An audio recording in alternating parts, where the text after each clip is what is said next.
এই দোয়াটি পাঠ করলে সঙ্গে সঙ্গে আপনি আল্লাহর সাহায্য পেয়ে যাবেন।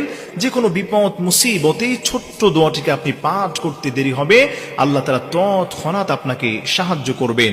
এই ছোট্ট দোয়াটি আমরা সবাই পারি, বাচ্চারাও পারে, মা বোনেরাও পাঠ করতে পারে। তৎক্ষণাৎ আল্লাহর সাহায্য আপনি পেয়ে যাবেন।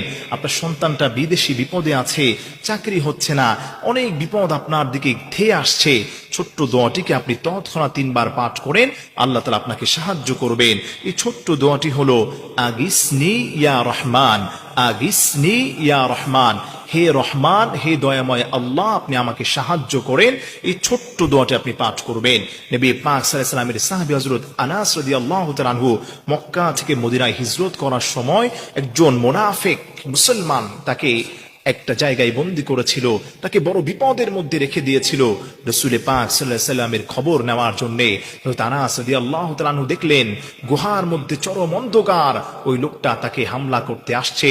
সঙ্গে সঙ্গে হযরত আনাস বললেন, আগিসনি ইয়া রহমান, আগিসনি ইয়া রহমান, হে দয়াময় রহমান আল্লাহ, আপনি আমাকে সাহায্য করেন। তৎক্ষণাৎ হযরত জিবরিলের মাধ্যমে আল্লাহ তাআলা তাকে সাহায্য করেছিলেন যে কোনো বিপদ মুসিবত বালা মুসিবত থেকে বাঁচতে।